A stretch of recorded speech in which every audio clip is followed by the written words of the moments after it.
Ito ang Bombo Radio Philippines. Fully digitalized. Numero 1 sa balita, komentaryo, drama at serbisyo publiko.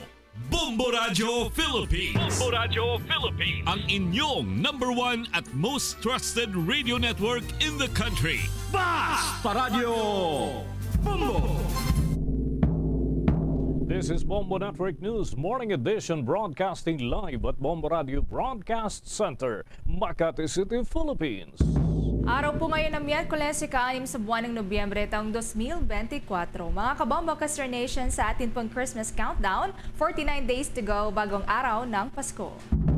Sa ating mga headlines, sa US election updates natin mga kabombo, US President o dating US President Donald Trump ay hindi bayolente ang kanyang mga supporters, habang ito naman si Vice President Kamala Harris ibinuhos ang oras sa ilang key swing states para naman sa election fever dyan po sa Amerika mga kabombo.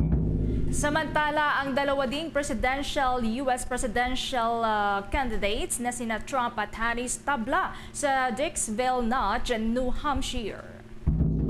At mga kabombo, sa ating ulat panahon, ang bagyong Marce na panatili ang lakas ilang lugar sa Northern Luzon ay sinailalim na sa signal number 2. Ang dam naman po magpapakawala na ng tubig bilang paghahanda na rin sa bagyong Marce.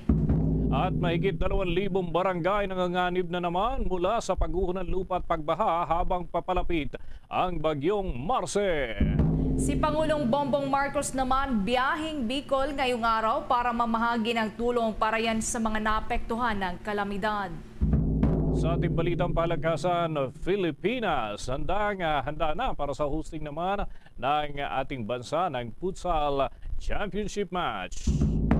At live nationwide via satellite, dumako na tayo sa ating mga detalye. The American Vote 2024.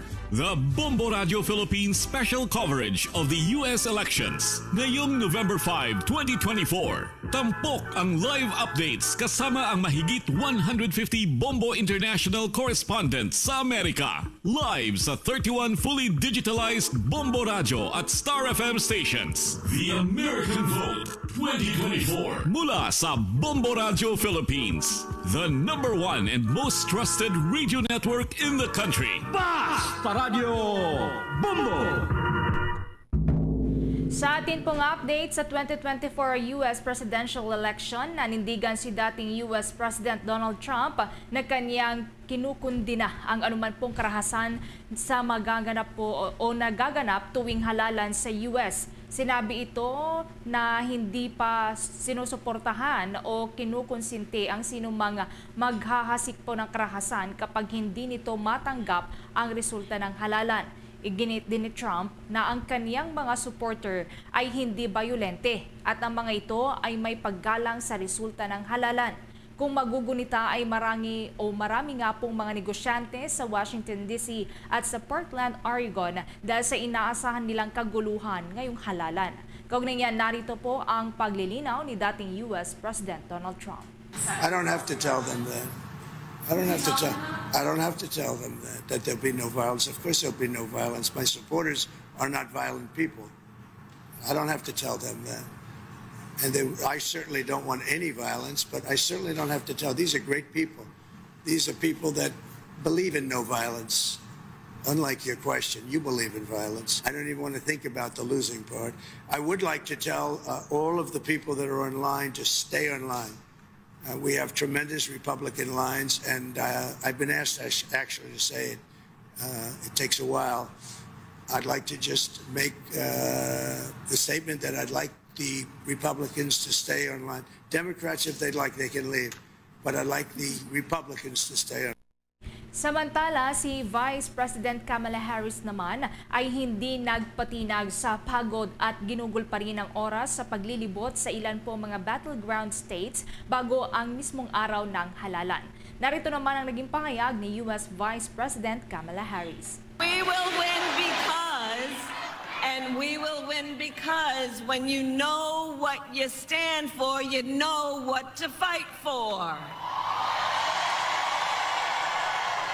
And we have an opportunity in this election to finally turn the page on a decade of politics that has been driven by fear and division. We are done with that. We're done. We're exhausted. Pahayag po yan ni U.S. Vice President Kamala Harris. Samantala, nagtabla naman sina U.S. Vice President Kamala Harris at dating U.S. President Donald Trump sa resulta ng botohan sa maliit na bayan ng Dixville, Natch, sa estado po yan ng New Hampshire para sa 2024 U.S. presidential elections. Ito ang pinakaunang lugar sa bansa na nakapag-report ng kanilang presidential preference. Tumagal lamang ng 12 minuto ang pagbibilang at dahil nga po 6 lang ang botante doon. Nagsimula ang halalan hating gabi at nagtabos ng 12:07 a.m. Kapwa nakakuha sina Harris at Trump ng tig-3 votes. Nakasad naman sa batas ng estado ng New Hampshire na pinapayagan ang mga bayan o komunidad doon gaya na lamang ng Dixville, Natch para buksan ang eleksyon sa midnight at isasara din agad. Ang Dixville, Natch nga ay isa pong unincorporated community sa Dixville, sa Coast County na matatagpuan sa hilagang parte ng estado. Nasa 20 milya po ito ng timog ng Canadian border. Sa nakalipas naman po na 2 presidential elections, sinuportahan ng mga botante sa may Dixville, Natch ang Democratic nominee. Mga kabombo, mga ka-Star Nation, mga karagdagan pa natin sa balita dyan sa Estados Unidos dahil may mga, sa oras po na ito, pasado 7 ng umaga, may mga nagsara na polling centers dyan pa rin sa Amerika. Agad na bumalik itong si dating US President Donald Trump sa kanyang Mar-a-Lago Resort dyan sa Palm Beach, Florida, matapos nga ang pagboto nito. Sa kanyang resort, mga kabombo, nag-host ang dating Pangulo ng VIP dinner para yan sa mga campaign donors at malalapit nitong kaibigan. Sa panig naman, incumbent United States Vice President Kamala Harris, agad niya nga nakasama ang kanyang pamilya para naman sa isang family dinner. Ito anya ang kaniyang tradisyon tuwing panahon ng halalan. Agad ding mag-host itong si Harris ng watch party sa kaniyang alma mater at dyan particular mga kabombo sa Howard University sa Washington District of Columbia habang hinihintay naman ang early unofficial election results dyan pa rin sa nagaganap na halalan. Naliban nga mga kabombo sa Pangulo at Pangalawang Pangulo ng Estados Unidos, bumuboto rin ang mga Amerikano para sa kanilang mga opisyal sa iba't ibang posisyon. Kinabibilangan ito ng mahigit 400 na seat para naman sa lower chamber ng US Congress. Ibig sabihin, ito yung House of Representatives nila. Sa kasalukuyan, mayroong slim majority ang Republican sa House of Representatives. Pupunan din ng mga US voters ang 1/3 ng US Senate. At itong mga kabombo, katumbas yan ng 34 seats mula yan sa kabuuang 100 seats. Sa kasalukuyan, hawak ng Democrats ang Senado by a 1-seat margin. Kasabay nga ng US presidential elections, pagbobotohan din ng mga botante doon ang issue ng abortion at yung 10 estado, yung natukoy na magkakaroon ng pagboto dyan. Kinabibilangan ito ng Arizona at Nevada at sa 4 na estado na kinabibilangan naman ng Florida, Nebraska, North Dakota at South Dakota, pati na at ang iba pa ay boboto rin ang mga botante dyan sa recreational issue ng medical marijuana or cannabis. Sa ilang mga lugar naman, pagbobotohan din ng mga residente kung paano nila gustong isagawa ang election process sa kanilang sariling mga lugar at iba-iba yung kanilang mga pananaw, kaya naman ibig itong mapakinggan. Mga kabombo, mga ka-Star Nation, mga moms, alam ko, marami po sa inyo talaga naman ang choice pagdating sa food supplement. Lalo na para sa mga chikiting ay yung saan talaga kayo makakasulit. Pagdating sa benefits, mabuti na lang ang Cherry Pearl Tangkad Sagad ay may Chlorella Growth Factor or CGF. Tapos ito, siksik yan sa growth nutrients at kagaya nga ng taurine, may lysine at mayroong mga essential nutrients. Tandaan ng pagtangkad ay sign na may proper growth ang mga kiddies. Yan ang sulit. Bili na ng Cherryper tangkad sagad. Mahalagang paalala, ang Cherryper ay hindi gamot at hindi dapat gamiting panggamot sa anumang uri ng sakit. Bombo Weather Update. Mga kabombo, mga ka-Star Nation, dumami pa yung mga lugar na nasa ilalim ng Tropical Cyclone Wind Signal number 2. Kuha tayo ng mga update mula dyan sa Bombo Weather Center. Si Bombo Victor Liantino.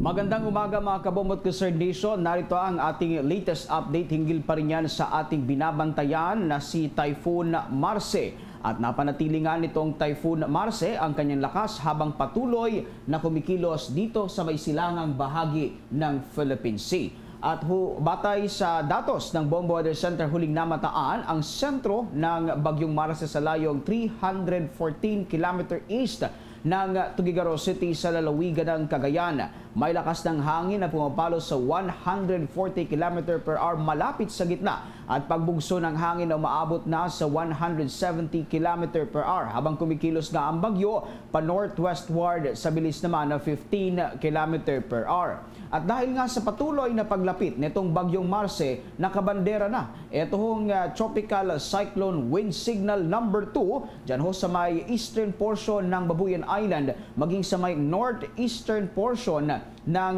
mainland Cagayan. At asahan na nga itong malalakas na hangin sa mga nabanggit na lugar na maaari namang makapinsala sa buhay ng tao at maging sa mga ari-arian.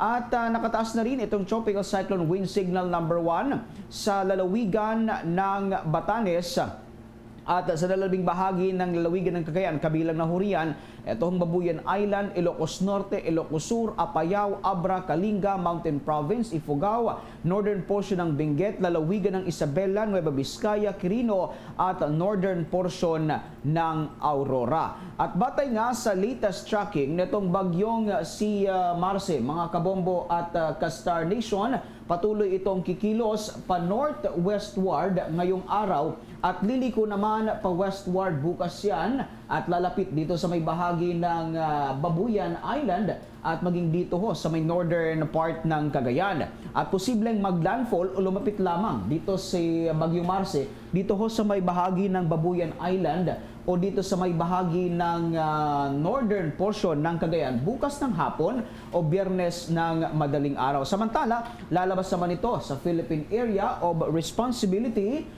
at sa Biyernes ng gabi. Ngayong araw ay asahan naman itong masungit na lagay ng panahon diyan ho sa lalawigan ng Batanes, Cagayan, kabilang na ang Babuyan Island, Cordillera Administrative Region, Aurora, Ilocos Norte, lalawigan ng Ilocos Sur at nalalabihong bahagi nitong Cagayan dahil pa rin yan sa epekto ng Bagyong Marce. Samantala, magiging maulap naman ang papawirin hanggang sa may mga paminsang-minsang pag-ulan. Dito naman ho sa may bahagi ng Bicol Region, maging dito ho sa may bahagi ng Metro Manila at sa lalabing bahagi ng bansa dahil naman yan sa epekto nitong extension at trough ng bagyo. Bombo Dennis. Okay, ang nais ko lamang malaman, Bombo Victor, ay yung paglapit, magbabago pa lang direksyon nito, no? So, yung pinakamalapit na lokasyon ng naturang bagyo, hanggang saan ang extended rain band nito kung sakasakali na ito'y lalapit dyan sa may area ng Babuyan Islands, Bombo Vic? Bombo Dennis, batay dito sa ating latest satellite image, makikita mo itong rain band nitong bagyo halos umaabot na dito sa may silangang bahagi nitong northern part nitong Luzon. At dito nga ay mararanasan pa rin itong malalakas na pagbugso ng hangin, bagamat katamtamang mga pag-ulan lamang ang mararanasan dahil yung pag-ulan Bombo Dennis ay nakasentro o centralized lamang doon sa malapit sa mata nitong si Bagyong Marce. At sa mga susunod na oras, Bombo Dennis, ay patuloy itong lalapit dito naman sa may bahagi ng Northern Luzon at maging dito sa may extreme Northern Luzon at asahan naman itong mga malalakas na pag-ulan dahil nga doon sa mga pag-ulang malapit dito sa mata ng Bagyong Marce. Okay, one just last point, Bombo Vic. Wala na bang inaasahan na aabot pa ito ng super typhoon category just like yung nangyari dyan sa Bagyong Leon na initially mahina lang siya but later on naging super typhoon. Diyan sa obserbasyon ninyo, diyan sa Weather Center, may mga posibilidad pa bang ganito, Bombo Vic? So far, Bombo Dennis, ang pinakamataas na wind signal na maaaring itaas ngayong araw o sa susunod na 24 oras ay itong Tropical Cyclone Wind Signal number 4, bagamat halos ito na yung pinaka-peak ng lakas ng bagyo at so far wala tayong nakikita na aabot pa ito sa Super Typhoon at kung makikita nyo sa tracking na ito, yung letter T na yan, so simula ngayong araw hanggang sa paglabas nito ng Philippine Area of Responsibility ay mamamintanin nito itong kanyang typhoon category, Bombo Dennis. With that, maraming salamat, Bombo Vic. Mula dito sa Bombo Weather Center, Bombo Victor Leontino nag-uulat para sa number 1 and most trusted radio network in the country, Bombo Radio Philippines, Basta Radio, Bombo! At kaugnay nga yan mga kabombo, mga ka-Star Nation, tuloy-tuloy naman ang ginagawang mga paghahanda dyan sa Northern Luzon. In fact, may mga pagpapakawala ng tubig na nakaschedule dyan sa Magat Dam para naman paghandaan yung ibubuhos na ulan ng bagyong Marce. May balita hinggil dyan ng Bombo Radio Kawayan. Nakatakdang magpakawala ng tubig ang Magat Dam ngayong umaga upang paghandaan ang posibleng maging epekto ng bagyong Marce. Sa naging panayam ng Bombo Radio Kawayan kay Engineer Gilio Michael de Moloy, ang Department Manager ng NIA Maris, sinabi niya na mababa pa rin naman ang antas ng tubig sa dam, subalit upang paghandaan ang ulan na dala ng bagyong Marce kung kaya't maaga na silang magpapakawala ng tubig ngayong araw. Anya, posibleng buksan nila ang isang spillway gate ng dam na may isang metrong opening. Sa ngayon ay nasa 183.74 meters above sea level pa rin naman ang elevation ng dam at malayo pa ito sa spilling level. Dahil mas mababa pa rin ang tubig na pumapasok sa dam kaysa sa lumalabas sa hydroelectric power plant, kung kaya't posible rin umanong hindi matuloy ang kanilang pagpapakawala ng tubig sa kanilang spillway gate. Batay din kasi anya sa forecast ng Pag-asa, hindi gaanong karamihan ang maibubuhos na ulan sa watershed area ng dam, maliban na lamang kung lalapit pa ang bagyo sa lalawigan ng Isabela at magdadala lang mas malakas na ulan sa mga karatig nitong lalawigan.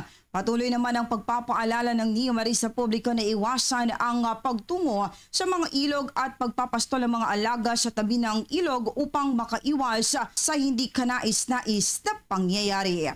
Yung ating 1 meter opening, one gate with 1 meter opening po ay estimated volume po nito ay 153 cubic meters per second. Kung ikukumpara natin sa outflow dito sa ating Magat River, ay napakaliit po ng epekto nito. Baka halos 5 mm lang po ang magiging pagtaas ng ating tubig dito sa may Cagayan River. Yan ang ulat mula sa impila ng Bombo Radio Kawayan. Para sa Bombo Network News, Bombo Angelica Morales. Para sa number 1 and most trusted radio network in the country, Bombo Radio Philippines. Basta Radio, Bombo! Samantala, kansilado naman po ang mga klase sa ilang lugar sa Luzon dahil sa bagyong Marce. Sa Cagayan Valley, wala pong pasok sa Apari at Camalanyugan sa Cagayan. Sa lahat po yan ng antas, mapapampublikong man yan o pribadong paaralan. Gayon din po sa may Ilagan City, Isabela, mula sa preschool hanggang sa senior high school sa public at private. Hanggang suspendido naman po ang klase sa may Quirino, sa lahat naman po yan ng antas. Sa Central Zone, kansilado rin po ang klase mula preschool hanggang senior high school sa public at private sa may Dipakulaw, Aurora. Sa may Cordillera Administrative Region naman, wala pong klase din sa preschool hanggang senior high school, public at private sa may Apayao. Sa Ilocos Region, kansilado rin po ang klase sa Ilocos Sur, partikular po yan sa preschool hanggang senior high school, mapa-public man o private. Samantala, mga kabombo, mga ka-Star Nation, muling bibisita. Ito si Pangulong Ferdinand Bongbong Marcos Jr. dyan sa Bicol Region. Yan ay matapos nga ang 2 linggo at 2 probinsya yung nakatakda naman puntahan ng Chief Executive, at ito ay ang lalawigan ng Camarines Sur at lalawigan ng Albay. Unang tutunguhin ng Pangulo ang bayan ng Pili dyan sa lalawigan ng Camarines Sur, kung saan ay mamamahagi ito ng tulong para sa mga magsasaka at mangingisda at mga pamilyang naapektuhan ng nagdaang kalamidad. Alas 9 ng umaga, mga kabombo, inaasahan ng Pangulo dyan sa bayan ng Pili at mula doon ay tutungo naman ito sa lalawigan ng Albay at pupuntahan ng Presidente ang Legazpi City na dito ay mamamahagi ang leader at yan ay kaugnay doon sa mga ayuda na ipagkakaloob at gagawin din ang mga ito doon sa Ibalong Centrum for Recreation. Unang nagtungo mga kabombo ang Pangulo sa Bicol, partikular na sa lungsod ng Naga noong nakalipas na lamang na Oktubre 26 kung saan ay pinangunahan din ito ang pamamahagi ng tulong sa mga naapektuhan ng Bagyong Christine.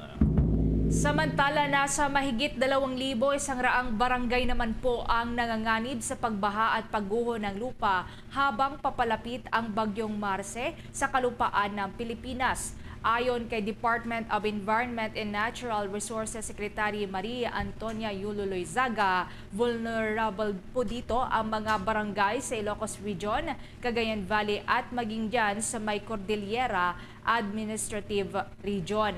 Samantala, ang mga naturang lugar nga pong nabanggit na madaling maapektuhan ay karaniwan po na malapit yan sa mga bundok o mga rehiyon na malapit naman sa baybayin. Ang mga bulubunduking lugar ay madaling tamaan po yan ng pagguho ng lupa, habang ang mga malapit naman sa baybayin ay madali namang tamaan ng baha. Ilan naman po sa mga pangunahing ilog na nangangailangang subaybayan sa ngayon ay ang Cagayan River Basin, gayon din ang mga ilog ng Abra, Lawag at Ventar. Samantala, inaasahan namang tatahakin ng Bagyong Marce ang direksyon patungo yan sa Northern Luzon at posibleng maglandfall sa Babuyan Islands nitong gabi po ng Huwebes at Biyernes o kaya naman po ay sa umaga ng Biyernes. At mamaya mga kabombo, mga ka-Star Nation, babalikan pa natin ang update dyan. Ganun din yung mga update sa Estados Unidos. Samantala, dako muna tayo dyan sa Senado mga kabombo sapagkat malaking impact din ang inaasahan dito sa pag-usad ng 2025 national budget. Ito ay 6.352 trillion pesos. Ano kaya ang magiging mga development pa dyan sa Senado nitong paghimay sa pambansang pondo ng ating bansa? May balita si Bombo J.C. Galvez. Inisponsoran na ni Senate Committee on Finance Chairman Senadora Grace Poe sa plenaryo ng Senado ang 6.352 trilyon na 2025 national budget. Ayon kay Poe, ang pambansang pondo anya para sa susunod na taon ay ang blueprint at pulso ng kinabukasan ng ating bansa. Magbibigay prioridad anya ang 2025 budget sa social services, kalusugan, edukasyon, trabaho, teknolohiya at infrastructure and human development kung saan marami sa mga proyekto at programa ng mga nabanggit na sektor ang dinagdagan ng pondo.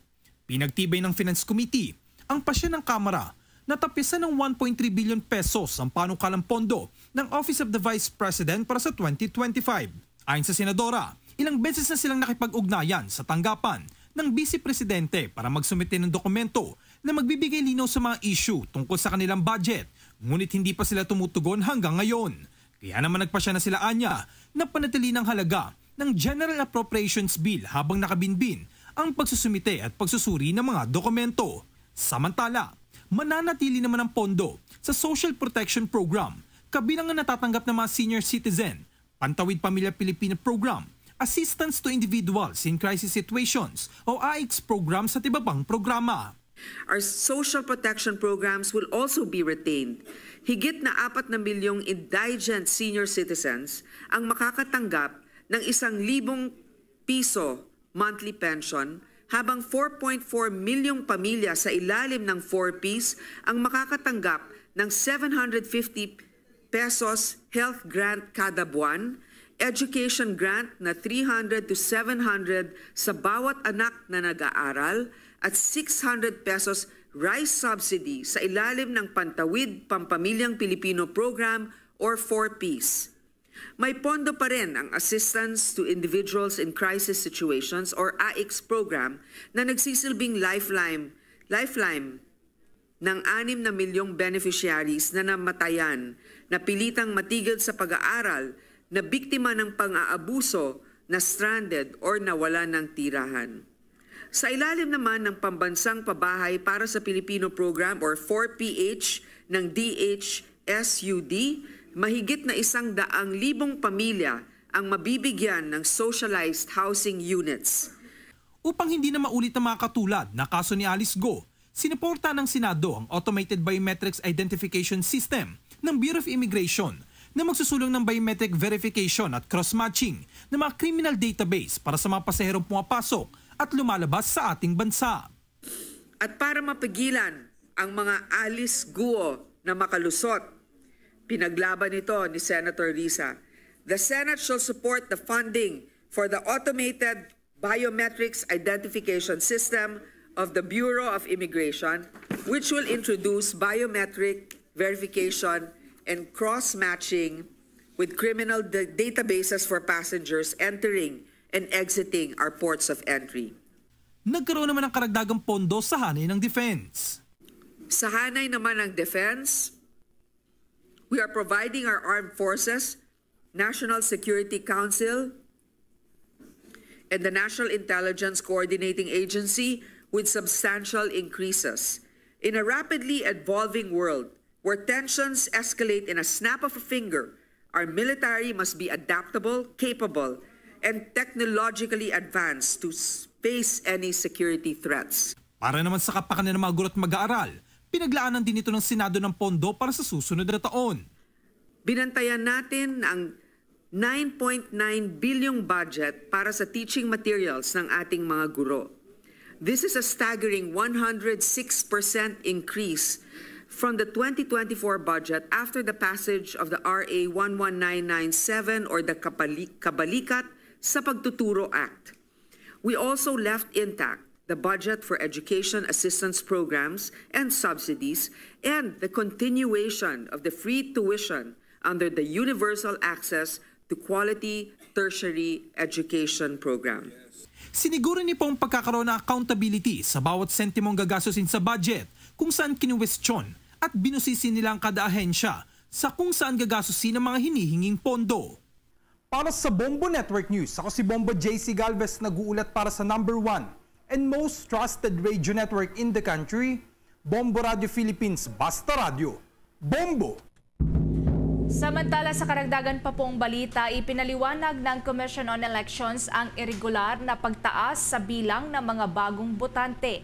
Ayon kay COMELEC Chairman George Erwin Garcia, ang mga inisyong Barangay Certification of Residency ang nasa likod ng napaulat na pagtaas ng bagong mga botante sa ilang mga lugar. Ginawa ni Garcia ang paglilinaw na ito matapos ngang sabihin ni Cagayan de Oro 1st District Representative Lord Suwan na may irregular sa pagtaas ng bilang ng mga bagong botante sa lalawigan ng Batangas, Makati at Nueva Ecija. Una na ngang sinabi ni Garcia noong buwan ng Oktubre na maglulunsad ng investigasyon ang ANBank o poll body sa pamamagitan po yan ng isang task force kaugnay sa naturang insidente. Mga kabombo, mga ka-Star Nation, mauunang magsara ang mga voting center sa Amerika ng estado ng Vermont. At ang binuksan nga na naturang mga estado ang voting center itong ganap na alas 5 ng umaga at binigyan ng pagkakataon ng mga botante ng 14 na oras para naman bumoto. Mamayang alas 8 ng umaga mga kabombo, oras yan dito sa Pilipinas. Ibig sabihin ay nasa 30 minutes na lamang ang ating hinihintay. Ganap na hong isasara itong mga presinto. Sa kasalukuyan, mayroon na rin naisumiti na maagang election result ang Vermont. At samantala, huli na bang magsasara ng mga voting center ang estado ng Alaska at magtutuloy-tuloy kasi ang pagtanggap ng mga balota hanggang 1:00 ng madaling araw at madaling araw nga ang aabot kasi ng 18 oras ang kanilang oras ng pagboto dyan pa rin sa naturang lugar. Marami pa tayong mga balita, susunod na. Pag in the mood for beach, time for Dunkin' Iced Spanish Latte. Pag sweater weather, time for Dunkin' Brewed Coffee. Pag nagkayaya ang magbike, time for Dunkin' Iced Americano. Anytime is Dunkin' Coffee time. My hot and iced coffee for any moment, any vibe, anytime. Eh, ikaw? Time for Dunkin' Coffee, hot or iced. Dunkin', pasalubong ng bayan. Mga kabombo, mga ka-Star Nation, tuloy-tuloy pa tayo sa ating mga balita dito pa rin sa Bombo Network News. At maya-maya lamang meron tayong makakausap mula ho sa Estados Unidos sapagkat nais nating makumusta sila doon sa kanilang takbo ng eleksyon dyan upang kahit papaano magkaroon tayo ng ideya. Magkaiba ang ilan sa mga proseso ng halalan sa ating bansa at doon sa kanila. Pero importante na meron din tayo kahit papaanong update sapagkat malaki ang impact, mga kabombo. Malaki ang at stake dito ho sa ginaganap nga na halalan dyan sa Estados Unidos. Bago yan, may mga pag-uulat muna tayo. Kuha tayo ng report dyan sa ating pang mga kasamahan. Bombo Ever. Ang Land Transportation Office naman tiniyak na patas po ang lahat ng mga investigasyon na kanilang isinasagawa. Kaugnay niyan, kuha tayo ng report mula kay Bombo Jovino Galang. Natitiyak sa publiko ng Land Transportation Office na patas ang lahat ng mga iniimbestigahan nilang mga kasong ipinaparating sa kanilang opisina.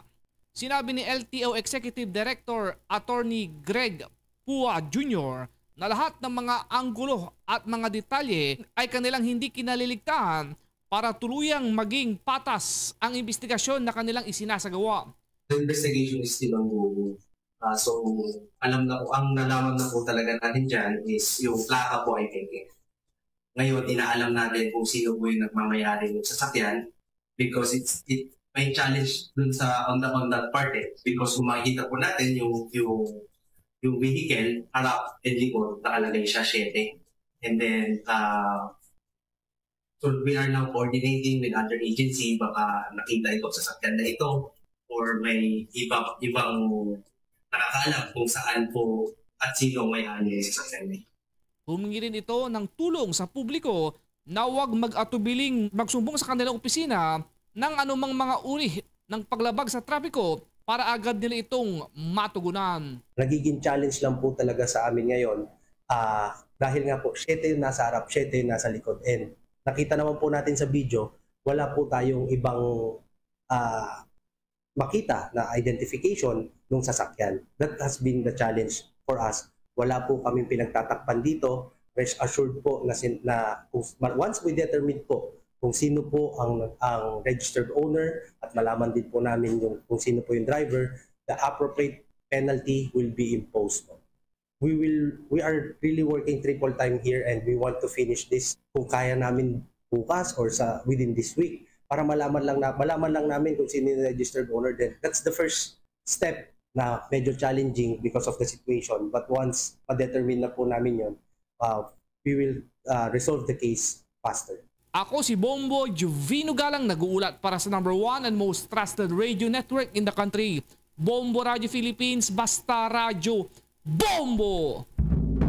Mga kabombo, mga ka-Star Nation, at sa mga oras na ito, tuloy-tuloy po yung halalan dyan sa Estados Unidos. Papakita natin yung ilan ho sa mga development sapagkat dito sa ating mga tinututukang data ay lumalabas na. Meron na ho mga pumapasok na mga information at yan ang ating ilalabas maya-maya lamang sa tuloy-tuloy natin mga balita at impormasyon. Samantala, kuha muna tayo ng mga latest information, syempre, mula sa ating Bombo International News Correspondent dyan sa Amerika.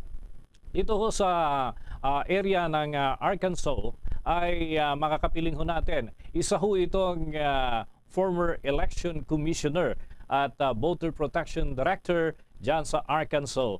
Pabati natin sa Bombo Radio Philippines or nationwide and worldwide, of course. This is Bombo Dennis Hamito and with me, Bombo Everly Rico. Welcome to the program, Mr. Joshua Anfries, and good morning from the Philippines. Good morning, magandang umaga, and it is afternoon here. We just have a few more hours until the polls close, and it's been a very busy election day. So I'm actually in the field right now. I am out at different polling locations, making sure that the election is running smoothly and that everybody is able to cast their vote with no problems. Okay, first question, Commissioner.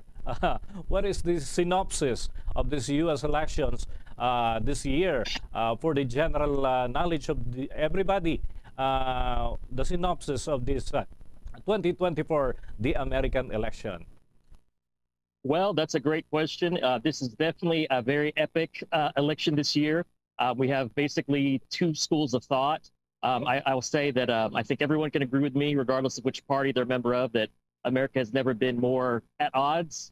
You have two candidates that are completely different.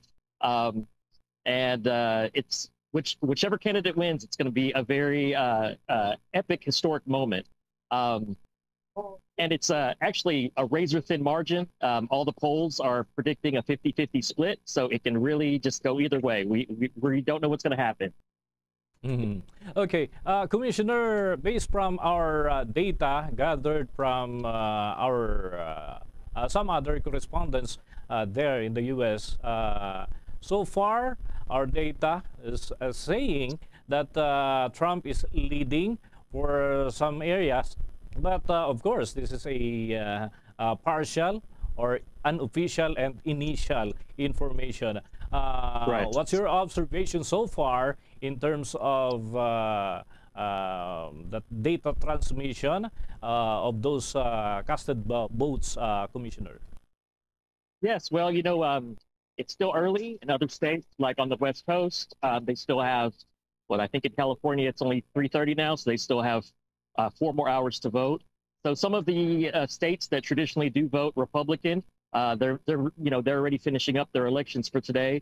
But you still have a lot of other states that are still processing their ballots. And then, of course, you've got the larger states, which is going to take more time if they have a larger population.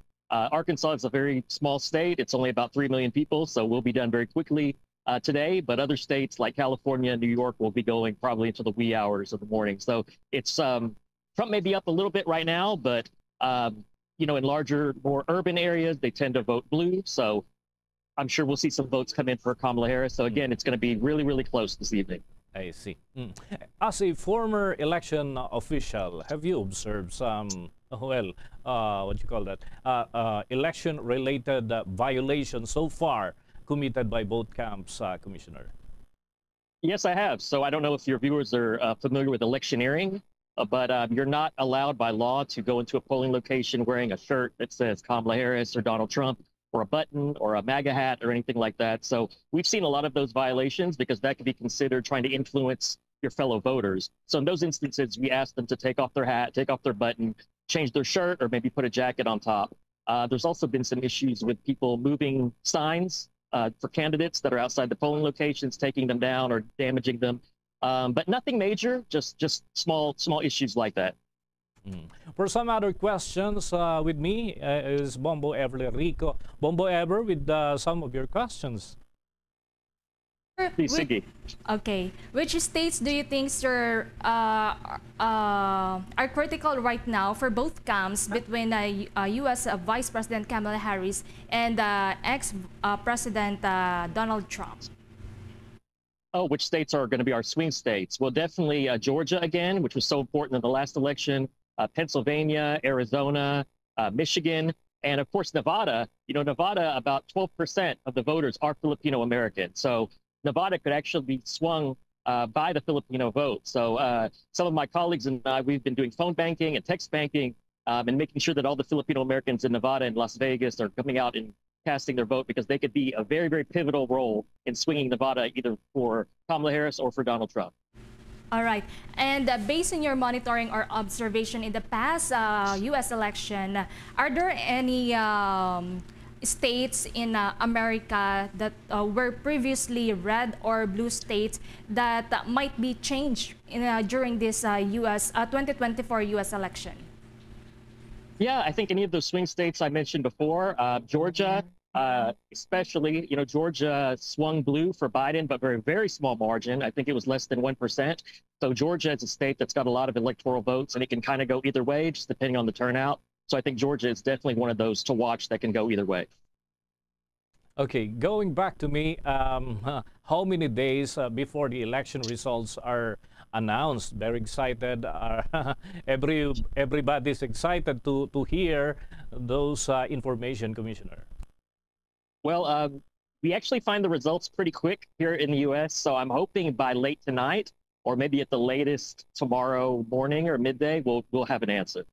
Okay. Unless there's like a major problem in one of those swing states, which happened in the past with Florida, where it took weeks and weeks and weeks to find out who won. We don't anticipate that's going to happen, so we should know the results by late tonight or early tomorrow morning. Okay, thank you so much for those information, and we'll checking maybe later for some updates related to this U.S. presidential elections. Thank you so much. Thank you. Thank you for having me. And just I want to say maraming salamat po to Bombo Radio Philippines and 102.7 FM Star Manila for having me. Mga kabombo, mga ka-Star Nation, nakausap po natin ang isa sa mga dating election commissioner dyan sa United States at voter protection director dyan po sa area ng Arkansas, itong si Joshua Ang Price. Atin hong nakausap dito ho via Zoom, direktamente live dyan sa Estados Unidos.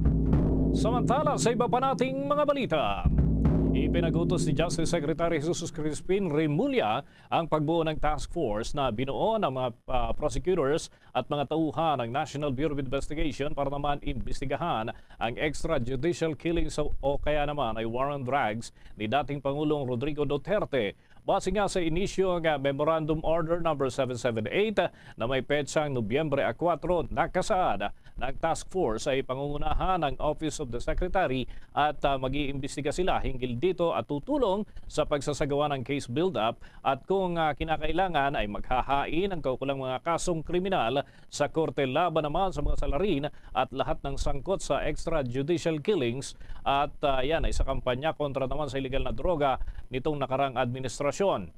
Inatasan din ng kalihim ang task force na mahigpit na makipag-ugnayan sa House Quad Committee at Senate Blue Ribbon Subcommittee at maging sa Philippine National Police Witness Protection Program at Commission on Human Rights at pati na sa iba pang mga tanggapan ng gobyerno upang mapahusay pa ang pangangalap ng ebidensya at mga impormasyon hinggil naman sa binabalangkas ng mga kaso na posibleng makatulong sa pagbuo ng mas matibay na kaso. Dapat na maisumitian niya ng task force ang report nito sa kalihim ng hindi lalagpas sa 60 araw mula nang ma-issue ang Joint Department Order.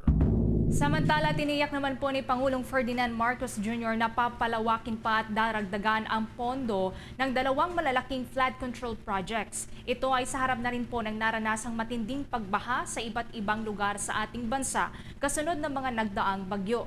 Sa pulong nga sa Malacanang, inaprubahan ng National Economic and Development Authority UNEDA Board ang 65 na buwang extension o pagpapalawig pa ng construction doon po yan sa lawigan ng Cavite Industrial Area Flood Risk Management Project mula April 2024 hanggang September ng taong 2029. Lumobo rin sa 22.3 billion pesos ang project cost o alokasyon na 122.79% na mas mataas po yan mula sa orihinal na 9.9 billion pesos. Sa ilalim po nito ay papalawakin ang diversion channels at daragdagan din ang drainage channels ng proyekto at layunin po nito na maibsan ang pagbaha sa mga karatig na komunidad ng San Juan River Basin at Maalimango Creek Drainage Area. Sa kabilang dako naman, inaprubahan din ang 63-month extension ng konstruksyon ng Phase 4 ng Pasig to Marikina River Channel Improvement Project hanggang March taong 2031 at 74.32% na pagtaas ng project cost mula sa 33.9 billion paakyat sa 57.69 billion pesos. Nakapaloob din po dito ang pagbabago sa disenyo ng Middle Marikina River drainage facilities at iba pa na karagdagan para po yan sa layuning maibsan ang pagbaha sa Metro Manila. Bungo na rin po yan ng pag-apaw ng Pasig Marikina River. Inaasahan naman na makikinabang po dito ang mga residente ng Pasig City, Marikina, Quezon City at mga bayan pa ng Taytay at Cainta sa lalawigan naman ng Rizal. Mga kabombo, mga ka-Star Nation, bago tayo umusad sa iba pa nating mga balita sa Pilipinas, muli ay kukuha tayo ng mga update mula dyan sa ating mga Bombo International News Correspondent. At sa puntong ito, nakuha natin ang area naman ng California sapagkat ito yung pinakamalaking area na may malaking bilang din ng mga electoral votes na nililikom ng mga kandidato. At kapiling natin sa pagkakataong ito si Binibining Kiana Hilario dyan sa California, ang ating Bombo International News Correspondent. Si Bombo Dennis Hamito po ito, together with me, si Bombo Everly Rico. Kumusta ang sitwasyon dyan sa area ng California? Alam ko, napakalaki, biggest number of electoral votes ika nga. Kumusta ho dyan ang inyong sitwasyon? I mean, ngayon lumalamig ng konti. I mean, today mainit, pero kasi parang gumagabi na maaga, malamig na sa gabi talaga na yun. Pero maganda pa rin. It's not as hot or it's not as very cold. I see. Okay. Kung marami yung mga nag-participate na dito sa mga early voting, pwede na bang ma-publish dyan yung mga initial results sa halalan or magkakaroon na ba ng access? Lalo't dyan nga, yung talagang pinakatututukan dahil pinakamaraming boto yung manggagaling dyan. So, paano ang magiging sitwasyon dito, Miss Hilario? Yes. So, I would say siguro parang like all the ads are about elections. In fact, I just voted na yun. Just like in shock na yun ng elections, but it just makes sense na ang daming, like I see a lot of people on social media like sinasabi na mag-vote ka na yun because it's, I mean, for them it's really important. Okay, so based dito sa mga nababanggit nga ninyo, kung marami ang nakapag-participate na para dito sa halalan na ito, ito nga, very popular pala dyan ang mga betting ads din, na talagang ginagawa nitong ilan dyan sa mga lugar. Very popular ito, lalo na yata doon sa Las Vegas. How about dyan sa California? Ano yung mga common practices na talagang agaw pansin lalo na sa mga ganitong panahon? Yeah, I was able ngayon mag-vote along with my brother. Originally kami sa LA, and so a lot of like, you know, mga parang mga city election, mga city councils, even like unified school district namin, binoto namin. I would say like there's been a concern na ang daming mga bata, like madaming mga youth na hindi bumoboto na yon. And I guess, I mean, I think a lot of it is due to the fact na there's a huge, I guess like there's a huge population of the youth na talagang, gusto makita nila ay si Kamala Harris i-stop yung war sa Palestine at Israel. And I mean, like, a lot of people are feeling a bit disillusioned, I would say, including myself. Pero a lot of people are also like trying to, be more optimistic within the election cycle because, it's a very difficult choice between Kamala Harris and Donald Trump. I see. Okay. Ito lamang, i-share ko lamang at ganun din sa ating mga nanonood via Facebook Live at sa lahat ng broadcast ng Bombo Radio. Ito mga kabombo, nagtapos na pala yung estado ng Indiana at Kentucky para naman sa kanilang pagboto. Pero ito wala pang transmittal o wala pang transmitted result so far. Miss Hilario, ganito pala kabilis dyan sa US. Pero yun nga, may mga, natatanggap natin dito, may mga sugal-sugal sa panahon din ng eleksyon. Kumusta naman dyan sa inyong lugar pagka ganito mga period? Anong pinagkakaabalan habang nag-aabang po kayo ng magiging resulta nitong halalan? I mean, I think this is the first time I've probably heard of it. Kasi, I mean, usually for me, it's like, nakikita mo lang, like, outside everywhere, like, yung mga billboards, like, even posters of, like, who people want to vote, and even, like, not just, like, the U.S. president, but also, like, yung mga city council members, or, like, specific propositions na talagang pinapush nila talaga gusto. Okay, may mga tanong din ang aking katandem dito, si Bombo Everly Rico. Bombo Ever, with your questions to Ms. Hilario. Alright. Paano naman po yung sistema dyan sa estado ng California? Kapag bispiras po kasi ng halalan dito sa Pilipinas, bawal na po yung mangampanya. Paano naman dyan sa state of California? Meron pa rin po bang naglilibot para mangampanya? I mean, like, for a lot of like politicians, parang expected na talaga ang California automatically on the Democrat side. So parang like minsan the president doesn't usually come here to campaign. It's usually sa mga swing states.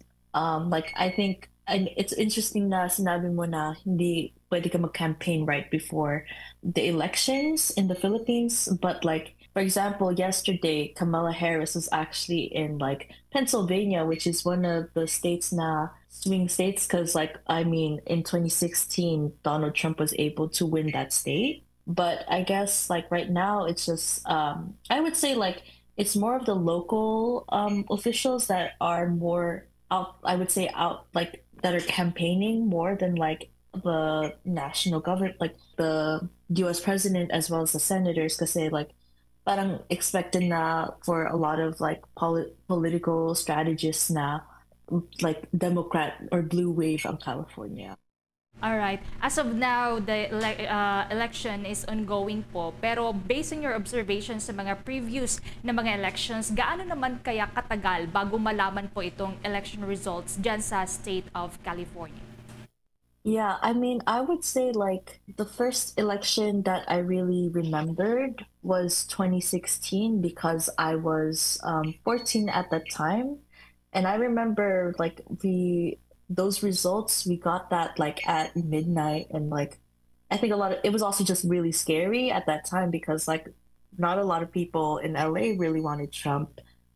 So I was just like up all night, and it like the results came in really early. I think like 2020 as well, it was like at that night na nalaman na lahat na si Biden ang nanalo, pero like I don't know how this election's going to look like. My professor sinabi daw na it could be the next day malaman natin kung sino talaga manalo, pero it's always it's always better to like anticipate what's been known, but also just prepare for the unexpected. All right. But sa ngayon po ba, sino na po yung leading sa pagitan po ng Democrats at Republican candidates sa mga unofficial poll result po? I mean, like, in mga polls, like, since siguro summer, like, once after Biden dropped out, I think a lot of the polls were showing that, like, Kamala Harris was at the lead. And, I mean, been, I would say pantay na yun. Parang kunting pantay-pantay. Like, sometimes it'll lean towards Trump and sometimes it'll lean towards Kamala Harris, and like that's right. So right now I'm just like I actually don't want to look at the polls right now because like I don't know like what result I want to see or like how I'm gonna feel about it because like I don't know, many things could go wrong. Okay, kami man ay excited at nakasubaybay din. Actually, mula pa kahapon ay tutok na tayo dito. In fact, may mga coverage tayo with our 150 Bombo International correspondents na katuwang din namin kagaya po ninyo sa mga paghahatid ng mga impormasyon mula dyan sa USA dito sa American Vote 2024. Thank you so much mga kabombo, mga ka-Star Nation. Nakausap po natin via Zoom si Binibining Kiana Hilario mula dyan sa estado ng California, dyan pa rin sa Estados Unidos. Samantala, kuha pa po tayo ng mga karagdagang pagbabalita dito sa Pilipinas. Posible daw po na paglihis ni Bagyong Marce o Cone of Uncertainty, pinaghahandaan na po yan ng NDRRMC. Kaugnayan, kuha pa tayo ng detalye sa pag-uulat ni Bombo Kelly Cordero. Pinaghahanda na rin ng National Disaster Risk Reduction and Management Council ang Cone of Uncertainty o posibleng paglihis ng direksyon ng Bagyong Marce. Sa isinagawang preparedness meeting ng NDRRMC o National Disaster Risk Reduction and Management Council, kasama ang ilang ahensya ng gobyerno gaya na lamang ng DENR, DILG, AFP, DSWD at DOST, sinabi ni Department of National Defense Secretary Gilberto Teodoro Jr. na direktiba ni Pangulong Ferdinand Bongbong Marcos Jr. na magsanib-sanib puwersa silang mga ahensya ng gobyerno para maagap na magbabala sa publiko at para sa maagap na pagplano. Sa pagpupulong, nagbabala si DOST Director Nathaniel Cevando na may posibilidad pa ring magbago ang direksyon ng bagyo bago pa man ito maglandfall. Kaya naman ipinag-utos na rin ni DND Secretary Teodoro sa mga regional directors na huwag matakot at gamitin ang kanilang best judgment sa pagtugon sa bagyo. Inaanyayahan din ng publiko na magantabay sa mga mahalagang impormasyon sa mga official channels para manatiling updated. Ayon pa kay Teodoro, trabaho ng Municipal Disaster Risk Reduction and Management Council na ibaba sa mga barangay ang maagang mga babala. Kaya naman inaatasan umano ng DILG ang mga municipal mayors at disaster risk reduction officers na mag-enforce ng forced evacuation sa mga lugar na mahihirapang mapasok ng rescue team. At sa mga lugar na maaari at may pag-e-evacuatean ang ating mga tao, i-require po ng DILG at ng DSWD na magbumuhay na mga evacuation centers ang ating mga punong bayan upang sa ganon, camp management ang mangyayari sa DSWD, magiging maayos ang pagbigay ng tulong sa ating mga kababayan sa tamang paraan, sa ligtas na paraan, sa paraan na hindi magkakasakit ang ating mga kababayan. At para sa maayos na pagbibigay ng karampatang health benefits at pagkain, mag-identify na umano ng centralized points kung saan pwede ang national government magbagsak ng relief goods at items o kung saan maaaring magbigay ng pagkain at gamot. Panawagan din na iwanang libre ang mga kalsada para sa maluwag na pagpapadala ng mga relief goods. Para sa Bombo Network News, Bombo Kelly Cordero nag-uulat para sa #1 in most trusted radio network in the country, Bombo Radio Philippines. Basta Radio, Bombo! Mga kabombo, mga ka-Star Nation, kuha pa tayo ng mga karagdagang update kaugnay ng US presidential election. Ilang mga Pinoy doon sa battleground states, lalo na yung area ng Wisconsin, ay first-time voters pala at nagbahagi nga ng kanilang karanasan. Alamin natin sa nakalap na impormasyon ng Star FM Manila. Mga kabombo ka-Star Nation, hindi nagpauli ang mga Pinoy sa battleground state na Wisconsin na bumoto para sa US presidential election. Sa panayam ng Star FM Manila kay Sheila Oliveros, Pinay sa Wisconsin, dahil umano maraming isyong kinakarap ngayon ang US ay napilitan itong bumoto. Alam din umano nila na magiging matindi ang laban sa kanilang estado dahil isa sa mga binabatayang swing state ang Wisconsin. Ibinahagi rin naman ni Oliveros ang kanyang salubin tungkol sa mga immigrants sa Amerika. It's a mixed feelings. It's my first time to vote, actually. I've been a citizen since 2017, but I just voted this year. I did not have that interest before to vote because I don't really care. I'm just here to work and, earn money. But this time, I think I've seen that the states is like, especially now, there's a lot of undocumented immigrants, open borders. There's a lot of people from other places that they just open the border without proper documents. So I think it's for the Filipinos, it's unfair for us. There's a lot of deserving Filipinos who wants to come here, like even for tourists, they have the proper documents to come here, but unfortunately they're not granted visa. I've seen a lot of refugees, not only that, but these people who just jump from the border or just enter the border without the proper documents, legal documents. Bukod sa inaabangan na resulta kung sino ang mananalong Pangulo ng Estados Unidos, inaabangan rin ang kanilang kinatawan sa Kongreso at mga local government officials sa kani-kanilang lugar. Mula rito sa 102.7 Star FM Manila, nagulat Star DJ Antonio Labada para sa #1 and most trusted radio network in the country, Bombo Radio Philippines. Basta Radio, Bombo! Mga kabombo, as of 7:55 in the morning, Philippine time ho yan, ay meron na tayo mga initial presidential results na mga pumapasok na unti-unti.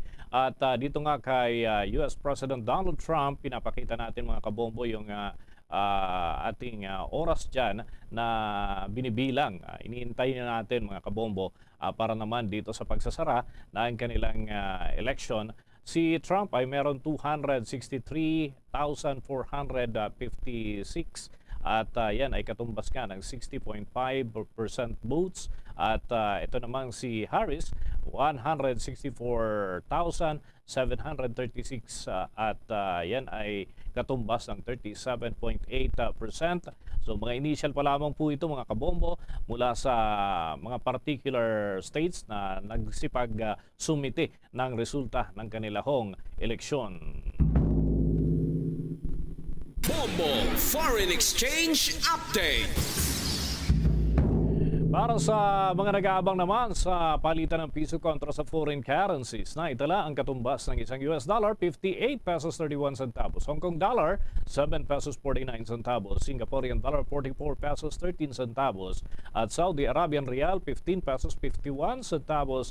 Ang euro naman ay 63 pesos 35 centavos. Batay sa data ng Bangko Sentral ng Pilipinas at Bankers Association of the Philippines. Bombo Foreign Exchange Update is brought to you by Quinbank Business Banking. Mga kabombo, mga ka-Star Nation, tuloy-tuloy lamang sa pagsubaybay, lalo na't ngayong panahon ng mga kalamidad. Maaari pong masubaybayan ang mga programa ng Bombo Radio Philippines sa pamamagitan ng YouTube, TikTok at maging sa ating Bombo mobile app. Sa Facebook Live naman, lalo na dyan sa Visayas. Sa mga Ilonggo speaking, para po sa inyo Bombo Radio Iloilo, Bombo Radio Bacolod at Bombo Radio Rojas. Doon naman sa mga Cebuano, Bombo Radio Cebu. Sa mga Akyanon, Bombo Radio Kalibo. At sa mga Waray, Bombo Radio Tacloban.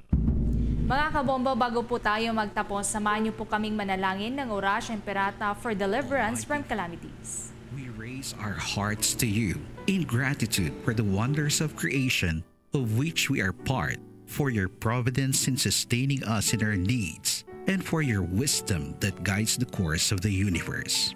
We acknowledge our sins against you and the rest of creation, nature. We have confused your command to subdue the earth. The environment is made to suffer our wrongdoing, and now we reap the harvest of our abuse and indifference. Global warming is upon us. Typhoons, floods, volcanic eruption, and other natural calamities occur in increasing number and intensity. We turn to you, our loving Father, and beg forgiveness for our sins. We ask that we, our loved ones, and our hard-earned possessions be spared from the threat of calamities, natural and man-made. We beseech you to inspire us all to grow into responsible stewards of your creation and generous neighbors to those in need. Amen. Christmas is a time for sharing. Mga kabombo Castor Nation, sa atin pang Christmas countdown, 49 days to go, bagong araw ng Pasko. At naman mga kabombo, sa ating Dugong Bombo 2024, A Little Pain, A Life to Gain, ay 10 araw na lamang ho ang nalalabi bago ang ating Dugong Bombo 2024. Katuwang natin dito ang Bombo Radio Philippines Foundation Incorporated at Philippine Red Cross. Luzon, Visayas at Mindanao. Yan ang kalipunan ng ating mga balita para sa pang-umagang edisyon ng Bombo Network News. Mula sa Bombo News Center, Makati, para sa number 1 and most trusted radio network in the country, Bombo Radio Philippines, Basa Radio. Bombo! Bombo kahit kanino, nangangailangan ng tulong.